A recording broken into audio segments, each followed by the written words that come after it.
Hello, very good morning. আজকে যাব একটু হাঁটতে, ফরেস্টের দিকে হেঁটে আসবো।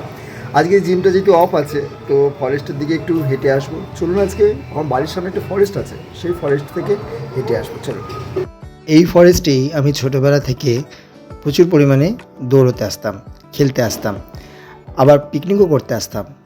আমাদের ঠিক বাড়ির সামনেই, তবে বেশি কাছেও নয় আর বেশি দূরেও নয়, খুবই কাছে একটি ফরেস্ট, বেশ ভালো সবুজ পরিবেশ। এই যে ফরেস্টের ভিতরে একটি পুকুর, মানে মাটি কাটা হয়েছিল হয়তো, আর একটা জলাশয়ে পরিণত হয়ে গেছে, মানে একটা পুকুরে পরিণত হয়ে গেছে। এই যে ফরেস্টটা, কত পাখি ডাকছে, বেশ ভালো লাগছে।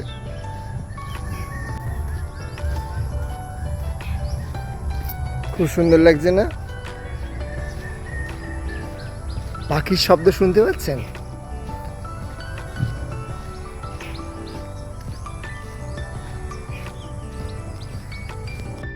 হেঁটে এসেই বিশ্রাম নিয়ে এক বোতল জল খেয়ে নিলাম। বাড়ি ফিরে এলাম, এইবার খবরের কাগজ পড়ি। আর আমি বর্তমান কাগজ পড়ি, তো খবরের কাগজটা ভালো করে পড়ে নিই। দেশ বিদেশ, রাজ্যের, জেলায় কোথায় কী হচ্ছে সবটা জেনে নিই খবরের কাগজ পড়ে। আর এবার ব্রেকফাস্ট করব, তারপরে ঠাকুর দেখতে যাব। এখন যাব খড়গপুর। খড়গপুর শহরে কিছু কালী প্রতিমা হয়েছে, খুব সুন্দর, তো সেটা দেখতে যাব। চলুন আজকে আমার সাথে কালী প্রতিমা দেখতে খড়গপুর শহরে। খড়গপুর শহরে পৌঁছে প্রথমে দর্শন করলাম খড়গপুর মিউনিসিপ্যালিটির মোড়ের কালী পুজোর মণ্ডপটি।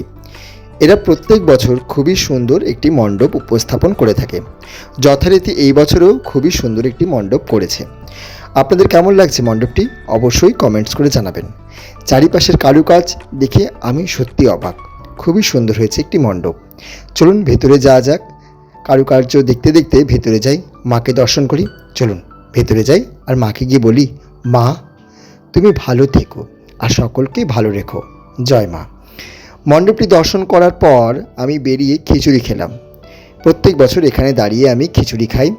খিচুড়িটি খুবই গরম ছিল, আমার জিভ তো পুড়েই যাচ্ছিল। খুবই সুন্দর খিচুড়ির টেস্ট। তারপরে খেয়েছিলাম লাবড়া, এখানে লাবড়াটিও খুবই সুন্দর। তারপরে আমরা তালবাগিচা বাজারের একটি পুজো মণ্ডপে পৌঁছে গেলাম। এই মণ্ডপটি পুরো মহাভারতের যুদ্ধের আদলে তৈরি করা হয়েছে। রাত্রেবেলা এলে হয়তো আরও সুন্দর লাগতো, তবে দিনের বেলা তো বেশ ভালোই লাগছে। চলুন ভেতরে যাওয়া যাক, দেখি ভেতরের কারুকার্য খুবই সুন্দর করেছে, সত্যি খুবই সুন্দর। চলুন ভেতরে গিয়ে দেখি, বাহ, ভেতরে পুরোপুরি মহাভারতের যুদ্ধ চলছে, সত্যি খুবই সুন্দর। আর এইদিকে ভীষ্ম সরসজ্জায় শুয়ে রয়েছে, সেটিও খুব বেদনাদায়ক। প্রতিমাটি খুব সুন্দর করেছে। প্রতিমাটি দর্শন করার পর পৌঁছে গেলাম তালবাগিচা হসপিটাল মাঠের একটি পুজো মণ্ডপে। এই মণ্ডপটিও খুব সুন্দর করেছে, বাঁশের ফুল দিয়ে প্রতিমা তৈরি করা হয়েছে। খুবই সুন্দর মণ্ডপটি হয়েছে, আমার তো বেশ ভালো লেগেছে। আপনাদের কেমন লাগছে অবশ্যই কমেন্টস করে জানাবেন। চলুন ভেতরে গিয়ে মাকে দর্শন করি। বাহ, ভেতরটি খুব সুন্দর করেছে, বাহ, খুবই সুন্দর হয়েছে। তারপরে পৌঁছে গেলাম তালবাগিচা সংঘশ্রী ক্লাবের পুজো মণ্ডপে। এখানে মণ্ডপটি খুব সুন্দর করেছে, পুতুলদের নিয়ে সমস্ত হয়তো করা হয়েছে, তবে খুবই সুন্দর লাগছে, আমার বেশ ভালো লেগেছে। চলুন ভেতরে যাওয়া যাক, মণ্ডপটির চারিপাশে দর্শন করুন। কেমন লাগছে অবশ্যই কমেন্টস করে জানাবেন। দারুণ লাগছে না? এই সমস্ত টিনের উপরে এঁকেছে, খুবই সুন্দর, খুবই সুন্দর। আর এই যে কলতলায় বসে সমস্ত জল ভরছে, কেউ বাসন মাজছে, কলসি মাজছে, সমস্ত কিছু করছে কাজ, মেয়েরা যা করে থাকে। তারপরে ভেতরটি অন্তঃসজ্জাটা খুবই সুন্দর, মণ্ডপটি খুবই সুন্দর। এই যে মা, জয় মা, সকলকে ভালো রেখো।